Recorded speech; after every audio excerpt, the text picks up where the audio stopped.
Bueno, continuando con la segunda parte, sigamos con el concepto de valoración primaria y el procedimiento para realizarlo. Bueno, otro caso clínico. Estamos a las 21 horas de un día miércoles. Usted se encuentra de guardia en un centro de atención primaria de la salud en una zona rural a 90 kilómetros del centro de derivación de trauma más cercano. Y de repente se escucha un auto que estaciona a la entrada de la institución. El conductor y el acompañante toman a la víctima y la depositan en una camilla de la sala. Inmediatamente el equipo inicia la valoración primaria, ¿no es cierto? Y es este tipo acá que está evidentemente con una hemorragia a nivel del tórax. Y bueno,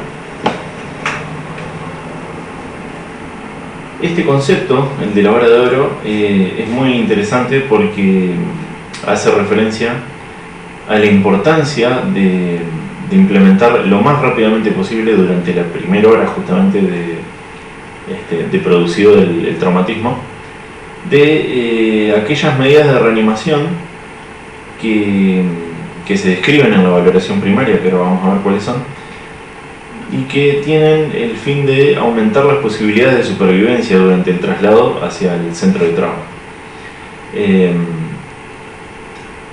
La hora de oro es un concepto figurativo, o sea, no es que realmente es una hora, sino que hace referencia a que mientras antes nosotros implementemos estas medidas de reanimación, mejor va a ser el pronóstico del paciente y más vamos a poder ayudarlo. Y entonces, en ese sentido, deberíamos hacernos la pregunta de qué causa fallecen o por qué fallecen los pacientes que sufren un traumatismo en el medio prehospitalario. Bueno, en la primera de las causas, la defunción instantánea por la gravedad de las lesiones. En este sentido, lo único que podemos hacer es prevenir que los traumatismos sucedan. Pero cuando son de muy alta energía o muy graves y el paciente tiene una defunción instantánea, mucho no se puede hacer. Y después, en donde sí podemos actuar es en el shock y en la hipoxia. El shock se puede entender como un estado de fallo circulatorio generalizado del cuerpo, en donde los tejidos de repente ya no tienen o no se les puede aportar el oxígeno necesario para que cumplan con las funciones vitales. Entonces el cuerpo entra en un fallo multiorgánico que termina llevando a la muerte del individuo. Y la hipoxia en el paciente, y el tipo de shock que más vemos en el paciente politraumatizado es hipovolémico hemorrágico, porque hay muchos tipos de shock que uno puede identificar, pero en el paciente politraumatizado el más frecuente es el hipovolémico hemorrágico. Y después por hipoxia debido a obstrucción de la vía aérea superior o por insuficiencia respiratoria secundaria a lesiones torácicas. Estas son las principales causas de función de los pacientes politraumatizados en el medio prehospitalario. Y para mejorar su pronóstico está el protocolo de valoración primaria o la secuencia de valoración primaria, que básicamente es una serie de procedimientos que nosotros hacemos en forma ordenada para, por un lado, reconocer los problemas que va a presentar a diferentes niveles la víctima, el paciente, y mientras evaluamos cada uno de estos niveles, implementamos medidas terapéuticas tempranamente, antes de avanzar al siguiente punto, ¿no es cierto? Entonces, en la X sería hemorragia exsanguinante. El objetivo es el control de la hemorragia exsanguinante externa. En la letra A sería por airway, de vía aérea, y también en este caso control cervical, mantenimiento de la permeabilidad de la vía aérea y restricción del movimiento cervical para evitar las lesiones medulares por la manipulación excesiva del cuello, ¿no es cierto? Y en la B, que sería el RIF de respiración, acá el objetivo es asegurar la correcta oxigenación de la sangre y la ventilación pulmonar. Generalmente la secuencia B se hace a la par, digamos, o sea, medio que al mismo tiempo. Porque bueno, de nada sirve tener una vía aérea permeable si no se oxigena, y de nada sirve oxigenar si no tenés la vía aérea permeable. Pero bueno, Después, a nivel de la C es de circulation, de la circulación, ¿no es cierto? Valoramos el sistema circulatorio. Básicamente es el objetivo es identificar tempranamente el shock y tratarlo tempranamente. Y en la D es de disability, que es básicamente valorar la presencia de disfunción neurológica, que en el paciente traumatizado o politraumatizado básicamente es el manejo y el abordaje del traumatismo craneoencefálico, ¿no es cierto? Y por último, en la E de exposición, acá revisamos toda la superficie corporal del paciente buscando lesiones superficiales, fracturas y otro tipo de lesiones, e inmovilizamos las fracturas, ¿no es cierto? Las luxaciones, y tratamos, vendamos, hacemos un lavaje de las heridas de importancia en la superficie corporal. De paso revisamos que no haya, porque bueno, en el contexto de un accidente de tránsito podría ser así, pero también hay que ver en el contexto de otros escenarios que no haya heridas penetrantes en el tórax, en el abdomen, etc.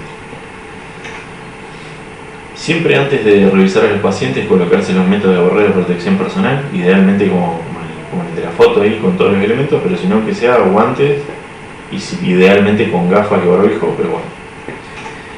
Y entonces pasamos propiamente a la secuencia de valoración. Entonces, lo primero es el control de las hemorragias externas exsanguinantes, que se definen como hemorragias muy voluminosas, aproximadamente 750 al litro y medio de sangre, como para poner un parámetro, ¿no es cierto?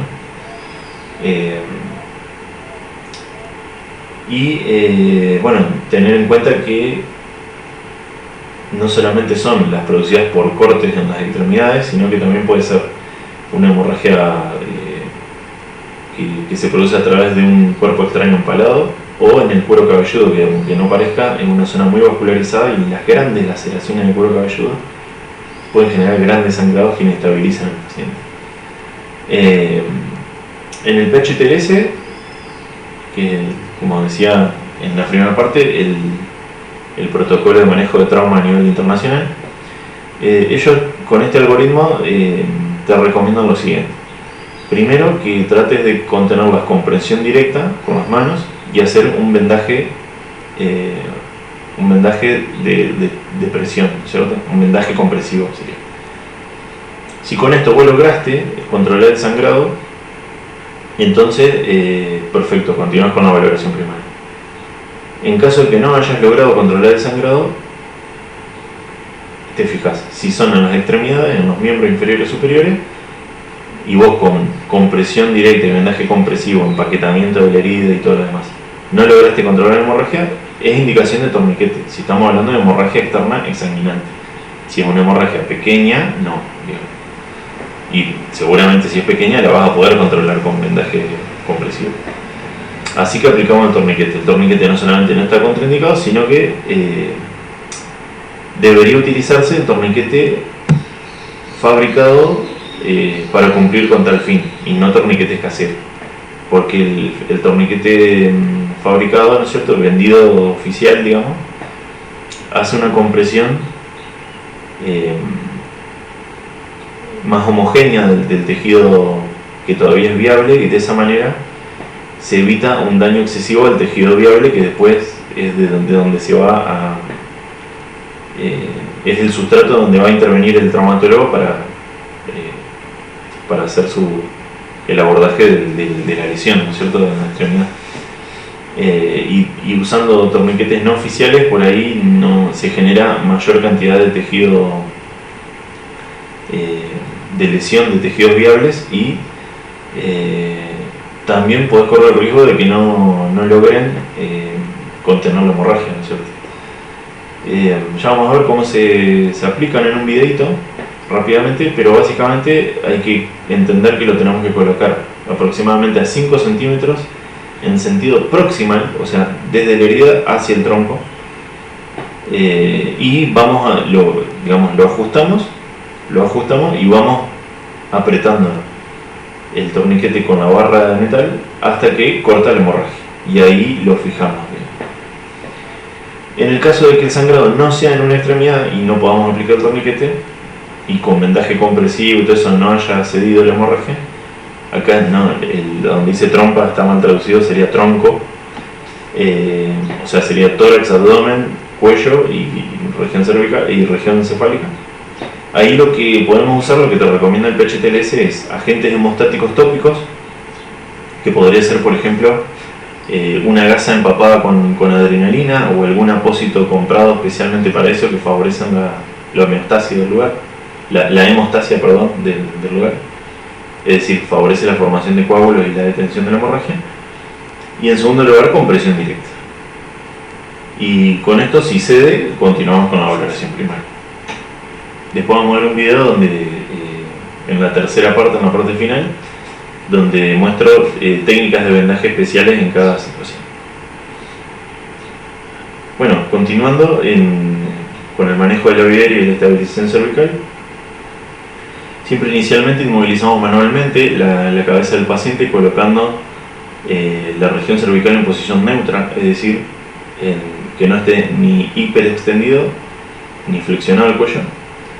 Y si tiene puesto el casco, se lo debe retirar con la técnica que figura ahí, que es básicamente uno de los operadores apoya su mano sobre el casco, estabiliza la región y desliza los dedos por debajo del borde del casco, tratando de estabilizar la región cervical. Otro corta la correa y después ese mismo sostiene con las dos manos, una en la región occipital y otra en la del mentón, y el que quedó libre desliza el casco con movimientos en sentido antero, sería en sentido para adelante y para atrás, sería, ¿no es cierto? No hacia los costados, digamos. Y de esa manera lo va retirando. Y por último, la colocación del collarín cervical, que en todo politrauma debería colocarse, traumatismo del cráneo y caída de altura, ¿no es cierto? Porque sospechamos que puede tener una lesión cervical. Acá la cuestión es que si vamos a manejar, si nosotros entendemos que tiene la viaria comprometida ese paciente, primero debemos estabilizar la viaria, así que puede ser que el operador que sostiene la cabeza inicialmente la continúe sosteniendo y a la vez haga la maniobra de tracción mandibular, que ahora vamos a ver cómo se hace. Entonces, para valorar la viaria, sencillamente podemos observar al paciente y si está vigil, hablando espontáneamente o con una respuesta verbal adecuada, y no tiene secreciones, digamos, importantes a nivel de la cavidad oral, estamos seguros de que la viaria está permeable, ¿no es cierto? Y después este cuadrito lo podemos utilizar para reconocer signos de compromiso de la viaria. Básicamente los ruidos anormales que se pueden escuchar, digamos, con la respiración, el estridor y la respiración tipo ronquido, nos hacen pensar en una viaria comprometida. La escala de Coma-Glasgow menor a 9 es una indicación de compromiso de la viaria porque se pierde el tono muscular de los músculos de la faringe y de la lengua, eso colapsa hacia atrás y cierra la viaria superior. Y después, por la presencia de alteraciones anatómicas o hemorragia en la cavidad oral, que es cuando uno observa sangrado o observa una gran deformación de la zona facial. ¿Cómo es el manejo entonces de la viaria? ¿Cómo es el procedimiento? Si el paciente está inconsciente, si el paciente está consciente y habla y te contesta y demás, como dijimos, la tiene conservada la viaria. Si está inconsciente, inmediatamente chequeamos pulso central e iniciamos RCP en caso de identificar el paro cardiorrespiratorio, ¿cierto?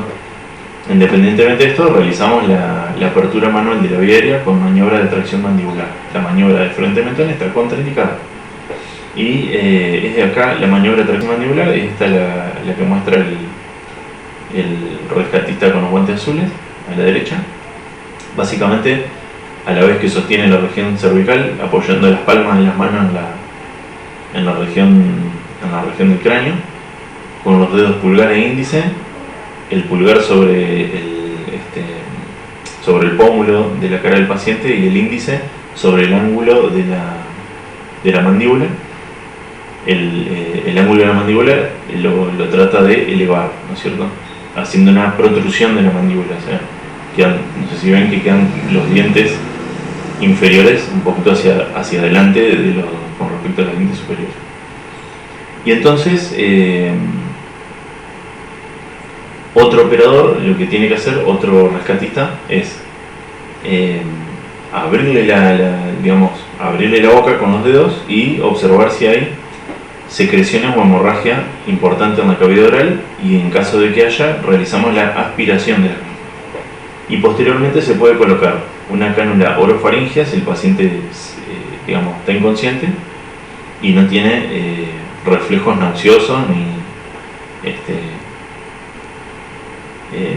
o sea, si tiene la virilidad comprometida, si no, porque va a desencadenar justamente el reflejo nauseoso y puede generar broncoaspiración.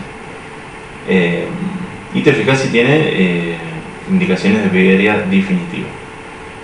La cánula orofaringea, orofaringea, o cánula de Mayo, también conocida, es esta que tiene forma de J.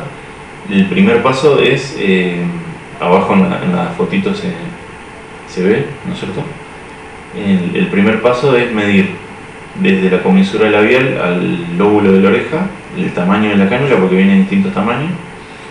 Después,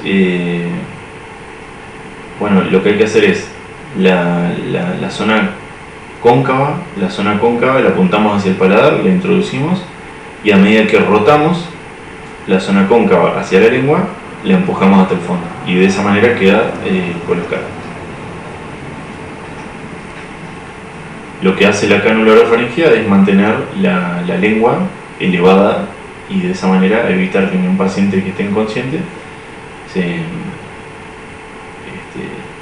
se produzca la obstrucción de la vía aérea, como comentamos recién, por pérdida del tono de los músculos.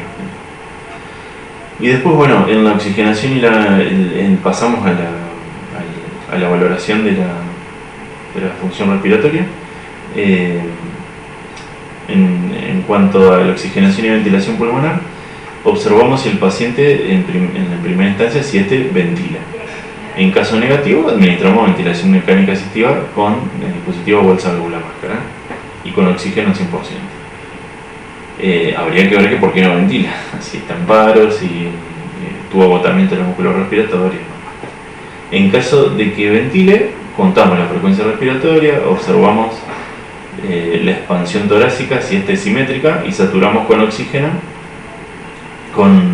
de pulso, y administramos el oxígeno suplementario si la saturación es menor al 94%. Observamos la región cervical buscando presencia también de enfisema subcutáneo, ingurgitación yugular, y el enfisema subcutáneo son como burbujas que se van a ir moviendo, incluso se van a expandir y contraer en la zona, son muy llamativas. Ingurgitación yugular son de las venas yugulares marcadas en el cuello.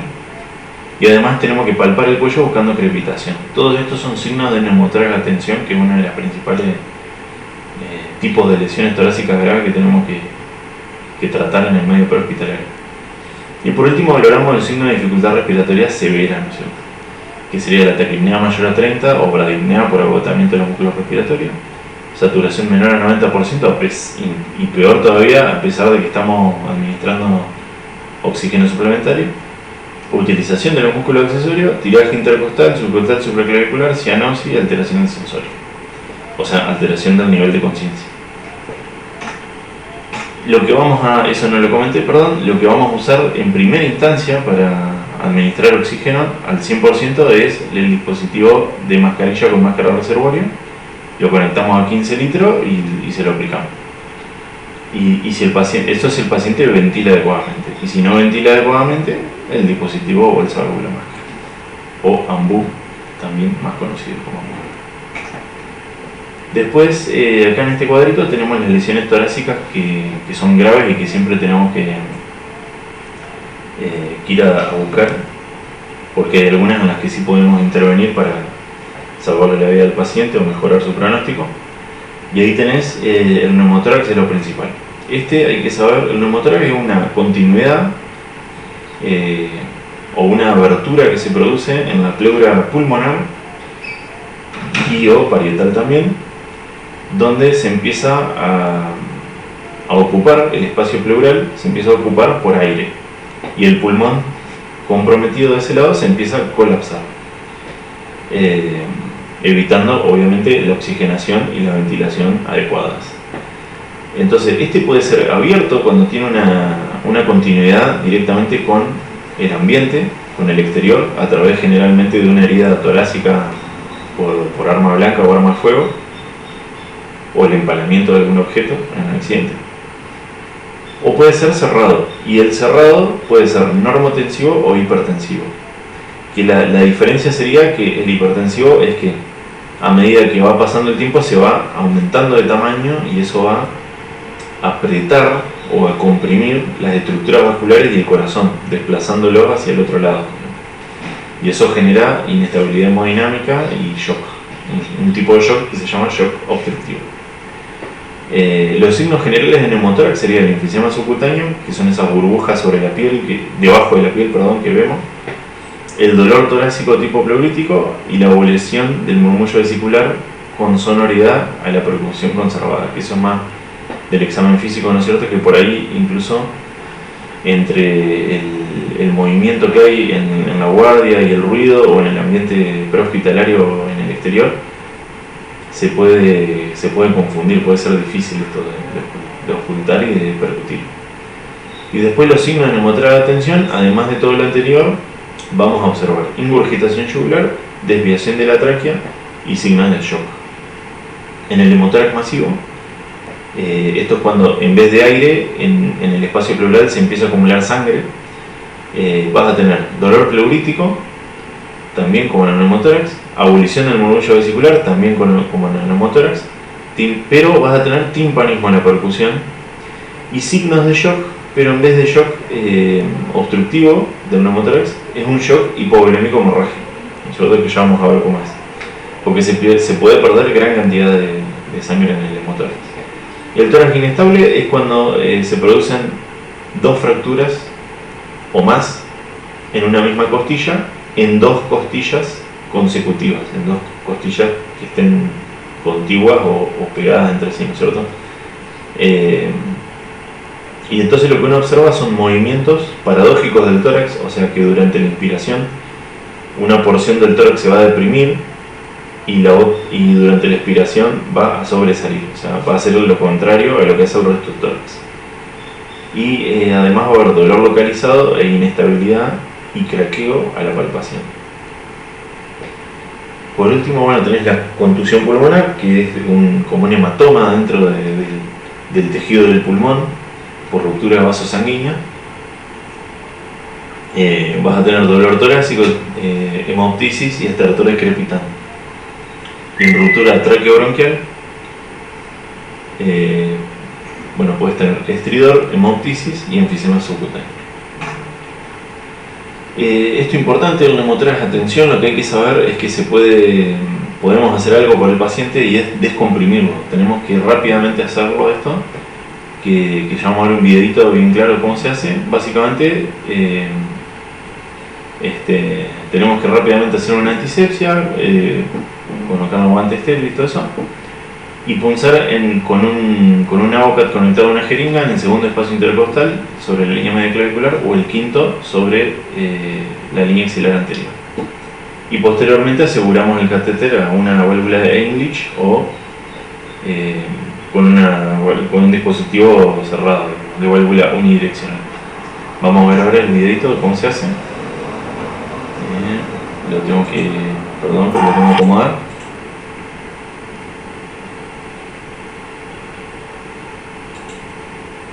Caso se produce un enfisema subcutáneo con la Todavía no. Acá arranca. justo por debajo del primer espacio intercostal, Está palpando, la digamos, la segunda zona. costilla, Está ubicando la zona. segundo espacio intercostal, pues en este lugar, justo por el reborde superior de la tercera costilla, en línea medio clavicular, tenemos el punto de punción.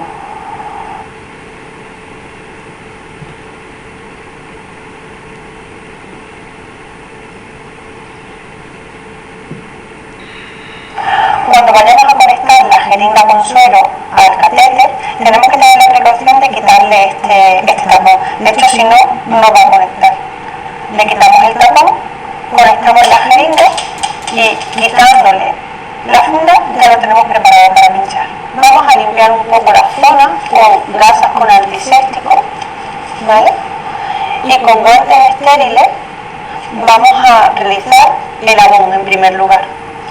Ponemos el bisel perpendicular a la piel. Aquí tenemos la segunda costilla, segundo espacio intercostal, borde superior de tercera costilla.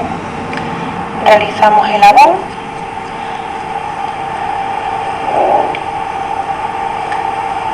Desde la piel hasta el espacio pleural. Una vez realizado el abón, vamos a proceder a la punción con el catéter, que será del número 14 o del número 16. Para ello, vamos al reborde superior de la tercera costilla, perpendicular al paciente, vamos introduciendo. Conforme vamos metiéndonos hacia adentro, debemos ir aspirando y vamos a localizar que estamos en el neumotórax cuando al aspirar entran burbujas en la jeringa de suero. Una vez estamos en la localización del neumotórax, vamos a proceder a retirar la jeringa con la guía metálica. Vamos a conectar la llave de 3 pasos con el alargador.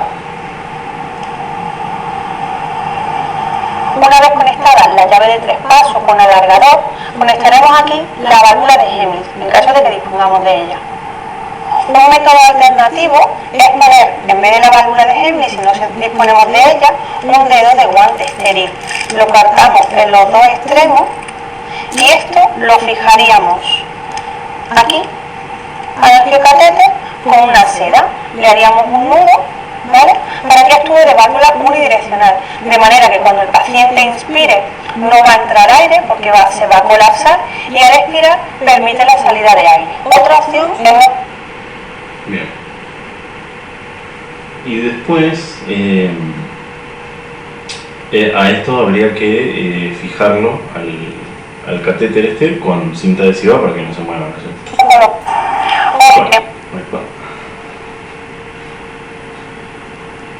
Entonces, después por último tenemos el tratamiento inicial del neumotórax abierto, que básicamente es hacer esta válvula unidireccional con un rectángulo de papel que debería ser de papel metalizado o en su defecto gasa estéril y gruesa, ¿no es cierto?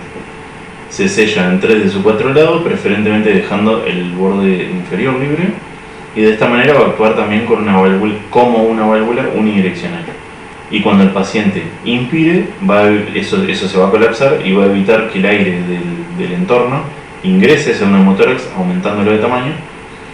Y por otro lado, cuando el paciente expire, al revés lo dije, cuando el paciente inspire, va a permitir que el aire del neumotórax salga hacia el exterior, y cuando el paciente largue el aire, cuando exhale, eso se va a colapsar y va a evitar que el aire del ambiente ingrese hacia el neumotórax. Perdón, lo había dicho al revés al principio.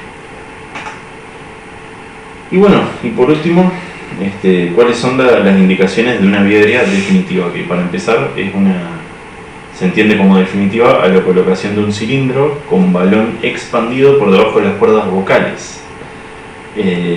Es decir, hace referencia a la intubación endotraqueal y a la vía aérea quirúrgica. Las indicaciones, digamos, serían que tenga una escala de coma de Glasgow menor a 9, que puede, en el paciente politraumatizado, lo más frecuente es que sea debido a un traumatismo encefalocraniano severo o a shock, o a hipoxia también, ¿por qué no? Y encefalopatía hipóxica. Y en segundo lugar, obstrucción de la vía aérea superior por trauma facial grave o hemorragia, insuficiencia respiratoria, signo de dificultad respiratoria severa a pesar del manejo adecuado de la vía aérea, y descompresión del neumotórax hipertensivo y del emparchado del neumotórax abierto y de la administración de oxígeno al 100%, y en el paro cardiorrespiratorio. Pero siempre tener en cuenta que en pacientes con Glasgow menor a 9, antes de intubar debemos administrar fluido intravenoso y reevaluar al paciente posterior a completar la valoración inicial, debido a que a veces, no solamente con los fluidos, sino que con la oxigenación adecuada y resolución un poco de mejoría, digamos, un poco del cuadro, a veces mejoran el nivel de conciencia y no requieren la intubación. Y bueno, continuaremos entonces en una parte 3 con la valoración cardiovascular o de la función circulatoria.